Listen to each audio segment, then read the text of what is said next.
மதுவிலக்கு மற்றும் ஆயத்தீர்வைத்துறைக்கு 15,111 கோடி ரூபாய் ஒதுக்கீடு செய்யப்பட்டுள்ளது. நீதி நிர்வாகம்.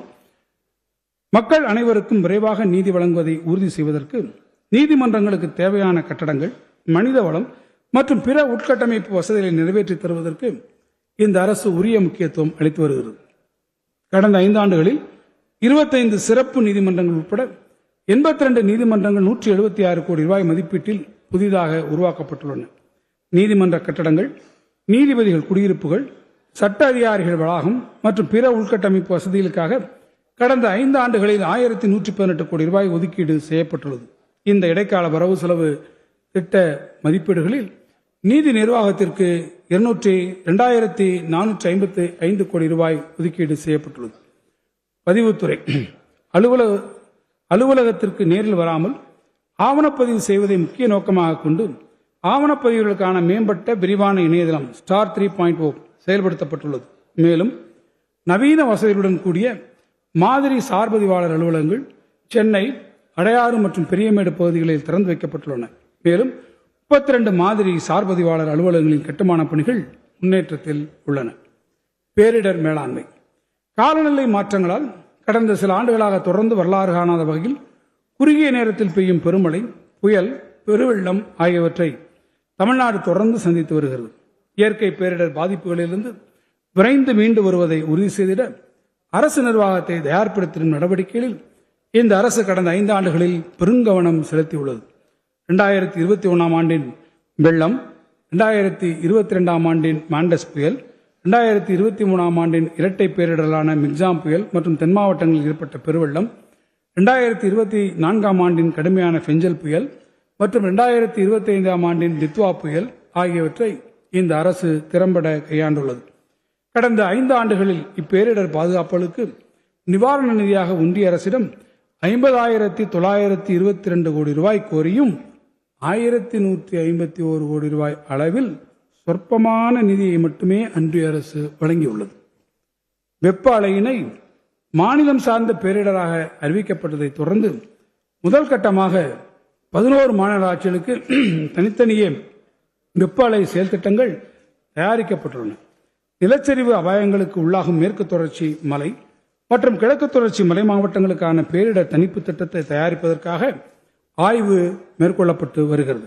மேலும் வறட்சி பாதிப்பிற்கு உட்படும் மாவட்டங்களான விருதுநகர், ராமநாதபுரம் மற்றும் சிவகங்கை மாவட்டங்களில் உரிய வறட்சி தணிப்பு நடவடிக்கைகள் 110 கோடி ரூபாய் மதிப்பீட்டில் மேற்கொள்ளப்பட்டு வருகிறது. பேரிடர் அபாயத்தை திறம்பட மேலாண்மை செய்திடும் நோக்கோடு பெருநகர சென்னை மாநகராட்சிக்கான நகர்ப்புற பேரிடர் மேலாண்மை ஆணையம் UDMA உருவாக்கப்பட்டுள்ளது. இது மட்டுமின்றி மாநில பேரிடர் நிவாரண நிதியின் கீழ் அதிநவீன வசதிகளுடன் கூடிய தமிழ்நாடு மாநில பேரிடர் மேலாண்மை நிறுவனத்தை 50 கோடி ரூபாய் மதிப்பீட்டில் அமைப்பதற்கான நடவடிக்கைகள் மேற்கொள்ளப்பட்டு வருகின்றன. நிவாரணப் பணிக்கான நேரத்தை குறைக்கவும், அத்தியாவசியமான மீட்பு மற்றும் நிவாரணப் பொருட்களை பாதிப்பு ஏற்படும் என எதிர்பார்க்கக்கூடிய இடங்களில் முன்கூட்டியே இருப்பு வைத்திருக்கவும் சென்னை மற்றும் அதன் புறநகர பகுதிகளில் 3 மண்டல மீட்பு மற்றும் நிவாரண மையங்கள் 36 கோடி ரூபாய் மதிப்பீட்டில் அமைக்கப்பட்டு வருகின்றன. கடந்த 5 ஆண்டுகளில் ஒன்றிய அரசு மாநில பேரிடர் நிவாரண நிதியின் கீழ் தமிழ்நாட்டிற்கு 6,013 கோடி ரூபாயை மட்டுமே ஒதுக்கியது. ஆனால் தமிழ்நாடு அரசு 15,173 கோடி ரூபாய் நிதி ஒதுக்கியுள்ளது. இது குறிப்பிடத்தக்கது. இவ்வகையில் பேரிடர் மேலாண்மை பணிகளுக்கென தமிழ்நாடு அரசு கூடுதலாக 9,160 கோடி ரூபாய் நிதியை செலவிட்டுள்ளது. வணிகர் நலன். இந்த அரசு உறுதியளித்தபடி பெட்ரோல் விலை லிட்டருக்கு 3 ரூபாய் குறையும் வகையில் பெட்ரோல் மீதான வரி 2021 ஆண்டு முதல் குறைக்கப்பட்டது. வணிகர்கள் பயனடையும் வகையிலும் முந்தைய சட்டங்களின் கீழான வரி நிலுவைகளை வசூல் செய்திடவும் நடைமுறைப்படுத்தப்பட்ட சமாதான திட்டத்தின் கீழ் 50,000 ரூபாய்க்கு மேல் நிலுவைத் தொகை இருந்த 13,118 இனங்களில் மொத்த கேட்பு தொகையில் 772 கோடி ரூபாய் தள்ளுபடி செய்யப்பட்டு 250 கோடி ரூபாய் வசூல் செய்யப்பட்டுள்ளது. இது கடந்த காலங்களில் அறிமுகப்படுத்தப்பட்ட 6 சமாதான திட்டங்களுடன் ஒப்பிடுகையில் அதிகபட்ச வசூலான திட்டமாகும். மே திங்கள் 5ஆம் நாள் வணிகர் தினமாக இந்த அரசு அறிவித்துள்ளது. தமிழ்நாடு வணிகர் நல வாரியத்தின் மறைந்த உறுப்பினர்கள் குடும்பத்திற்கு வழங்கப்படும் குடும்ப நல உதவித்தொகை 5 லட்சம் ரூபாயாக உயர்த்தப்பட்டுள்ளது. மேலும் அந்த வாரிய உறுப்பினரின் நலனுக்காக திருமண உதவித்தொகையாக 10,000 ரூபாய் மற்றும் விபத்துக்கால இழப்பீட்டு உதவித்தொகையாக 25,000 ரூபாய் வழங்கும் 2 புதிய நலத்திட்டங்கள் நமது அரசால் அறிமுகப்படுத்தப்பட்டுள்ளன.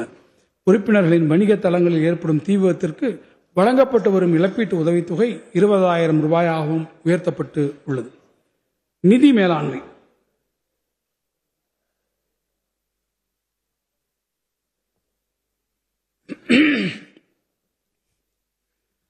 ஒரு மாநிலத்தின் பரவலான வளர்ச்சிக்கு வலுவான கடன் பொருளாதாரம் மிகவும் அவசியமாகும். உரிய நேரத்தில் ஏற்கத்தக்க விகிதத்தில் கிடைத்திடும் கடன் உதவியை கொண்டு மனித வளம் உலகெங்கும் செல்வச் செழிப்பு ஈட்டி தந்திருக்கிறது. தமிழ்நாட்டின் கடன் பொருளாதாரமானது மாநில அரசின் வரவு செலவு திட்ட அளவை போல் ஏறத்தாழ 3 மடங்கு பெரியது என்பதிலிருந்து அதன் அளவு மற்றும் முக்கியத்துவத்தை நாம் அறியலாம். வளர்ச்சிக்கான ஒரு காரணியாக கடன் வசதி செயல்படுவதை உணர்ந்து வரும் நிதியாண்டில் முன்னுரிமை துறை கடன்களுக்காக 11 லட்சம் கோடி ரூபாய் கடன் வழங்க இலக்கு நிர்ணயிக்கப்பட்டுள்ளது. இந்த உயரிய இலக்கினை உறுதியாக எய்திட உரிய நடவடிக்கைகள் எடுக்கப்படும். வெளிப்படைத்தன்மை மற்றும் செயல்திறனில் உறுதி கொண்டுள்ள இந்த அரசு மின்னணு கொள்முதல் இணையதளம், இணையவழி மின்னணு வங்கி உத்தரவாத முறை மற்றும் மின்னணு ஒப்பந்ததாரர் பதிவு உள்ளிட்ட டிஜிட்டல் சீர்திருத்தங்களை நடைமுறைப்படுத்தியுள்ளது. 1/4/2023 முதல் கட்டாயமாக்கப்பட்டுள்ள மின்னணு கொள்முதல் இணையதளத்தின் வாயிலாக இதுவரை 4.13 லட்சம் கொள்முதல் ஒப்பந்த புள்ளிகள் கோரப்பட்டுள்ளன.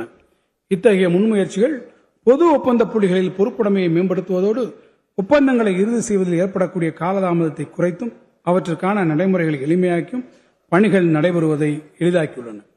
திறன்மிகு ரொக்கம் மற்றும் கடன் மேலாண்மையில் தான் பொறுப்பான நிதி மேலாண்மை தொடங்குகிறது என்ற உறுதியான கொள்கையின் அடிப்படையில் இந்த அரசு செயல்பட்டு வருகிறது. இந்த அரசு பொறுப்பேற்றவுடன் மாநிலம் முழுவதும் உள்ள வங்கிக் கணக்குகளில் பயன்படுத்தப்படாமல் முடங்கி கிடக்கும் ரொக்க இறப்புகளை கண்டறிய ஒரு சிறப்பு பணிக்குழுவை அமைத்தது. இந்த பணிக்குழு ஏறத்தாழ 10.86 லட்சம் வங்கிக் கணக்குகளை ஆய்வு செய்து 12,078 கோடி ரூபாய் நிதியை செயலற்ற நிதியாக கண்டறிந்தது. அத்தொகை முக்கியமான உள்கட்டமைப்பு மேம்பாட்டு பணிகளுக்காக பயன்படுத்தப்பட்டுள்ளது. இந்த சீர்திருத்த நடவடிக்கையின் தொடர்ச்சியாக நிதி விடுவிப்பு உரிய நேரத்தில் மேற்கொள்ளப்படுவதை உறுதி செய்வதற்கான தொழில்நுட்பம் பயன்படுத்தப்பட்டு வருகிறது. தமிழ்நாடு பொது நிதி கண்காணிப்பு அமைப்பு இறுதி பயனாளி வரை நிதி சென்றடைவதை கண்காணிக்க 32 துறைகளில் உள்ள 101 முக்கிய திட்டங்களில் செயல்படுத்தப்பட்டுள்ளது. இத்தகைய நடவடிக்கைகள் திட்டங்கள் செயல்படுத்தப்படும் வேகத்திற்கேற்ப உரிய நேரத்தில் நிதி விடுவிக்கப்படுவதை ஒருங்கிணைப்பதோடு அரசு திரட்டும் கடனை சரியாக திட்டமிடவும் அதன் மூலம் வட்டி செலவை கணிசமாக குறைத்திடவும் காரணமாக இருந்துள்ளன. இந்த நேரத்தில் முத்தமிழறிஞர் கலைஞர் அவர்கள் 55 ஆண்டுகளுக்கு முன் தொலைநோக்கு பார்வையோடு 1971-72 ஆண்டிற்கான வரவு செலவு திட்ட அறிக்கையில் குறிப்பிட்டிருந்ததை இம்மன்றத்தில் பதிவு செய்திட விரும்புகிறேன். வரி விதிக்கும் உரிமை மத்திய அரசிடம் குவிந்து கிடக்கிறது.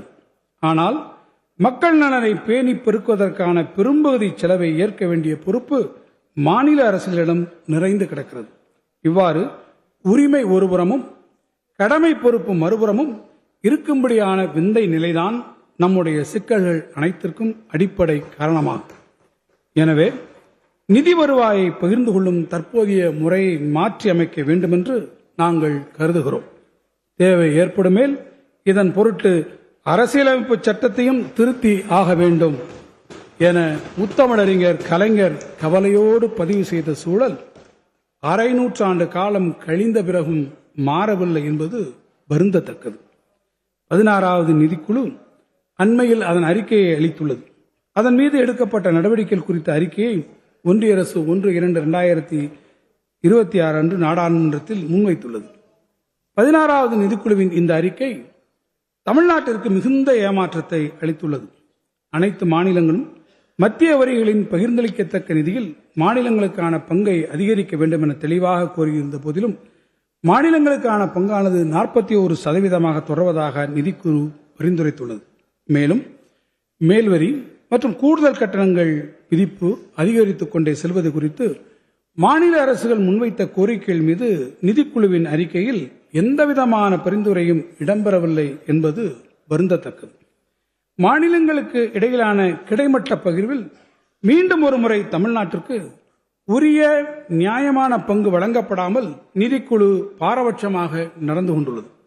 9வது நிதிக்குழு காலத்தில் தமிழ்நாட்டிற்கான பங்கு 7.931% இருந்த நிலையில் தொடர்ந்து வந்த நிதிக்குழுக்கள் அதனை குறைத்து வந்தனர். இந்த பங்கு 4.79% குறைந்ததால் 3.17 லட்சம் கோடி ரூபாய் இழப்பு ஏற்பட்டுள்ளது. இது தமிழ்நாடு அரசின் நிலுவைக் கடனில் சுமார் 33% சமமானதாகும். 16வது நிதிக்குழு பரிந்துரைகளில் நமது அண்டை மாநிலங்களான கேரளா மற்றும் கர்நாடக மாநிலங்களுக்கு முறையே 23.74 மற்றும் 13.27% அளவில் உயர்வு வழங்கப்பட்டுள்ள நிலையில் தமிழ்நாட்டிற்கு வெறும் 0.44% என்ற மிக சிறிய உயர்வே வழங்கப்பட்டுள்ளது. இது ஒப்பிடத்தக்க மாநிலங்களுள் மிகவும் குறைவானதாகும். நாம் பெருந்தன்மையை எதிர்பார்க்கவில்லை, சமநிலையினை உறுதி செய்யும் நியாயத்தை மட்டுமே கோரியிருந்தோம் என்பதை நான் மீண்டும் இங்கே வலியுறுத்த விரும்புகிறேன். 16வது நிதிக்குழுவும் அந்த வகையில் தனது கடமையிலிருந்து தவறியுள்ளது. சட்டமன்ற பேரவை தலைவர் அவர்களே, இதுவரை இந்த அரசின் முக்கிய திட்டங்களை எடுத்துரைத்துள்ள நான் தற்போது மாநிலத்தின் ஒட்டுமொத்த நிதி நிலைமையை விளக்க உழைக்கிறேன். ஒரு கூட்டாட்சி அரசியலமைப்பில் ஒன்றிய அரசு மாநில அரசுகளை நியாயமற்ற முறையில் நடத்திய பல நிகழ்வுகள் கடந்த காலங்களில் கண்டுள்ளோம்.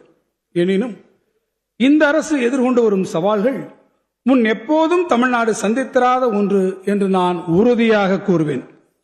தமிழ்நாட்டிற்கு பெரிய உட்கட்டமைப்பு திட்டங்களை மறுப்பது, ஒன்றிய அரசு பொறுப்பேற்கும் திட்டங்களுக்கான நிதியை விடுவிக்காமல் நிறுத்தி வைப்பது, மாநிலங்களுடன் உரிய ஆலோசனை மேற்கொள்ளாமல் வரி விகிதங்களை சீரமைப்பது அல்லது நியாயமற்ற நிபந்தனைகளுடன் கூடிய திட்ட செலவினங்களை மேற்கொள்ள கட்டாயப்படுத்துதல் என ஒவ்வொரு வழியிலும் தமிழ்நாட்டின் நிதிநிலையில் செயற்கையான நெருக்கடியை ஏற்படுத்துவதற்கான அனைத்து முயற்சிகளையும் ஒன்றிய அரசு மேற்கொண்டு வருவது தெள்ளத் தெளிவாக தெரிகிறது.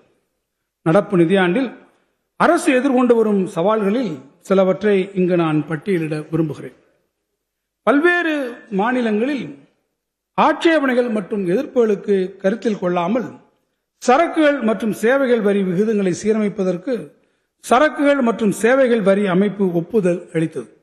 இதனால் சரக்குகள் மற்றும் சேவைகள் வரி இழப்பீட்டு நடைமுறை முடிவடைந்ததால் ஏற்கனவே ஏற்பட்டுள்ள நிதி நெருக்கடி இடையில் இந்த வரி விகித மாற்றங்கள் மாநிலங்களின் நிதிநிலையில் மேலும் குறிப்பிடத்தக்க அளவிற்கு தாக்கத்தை ஏற்படுத்தும்.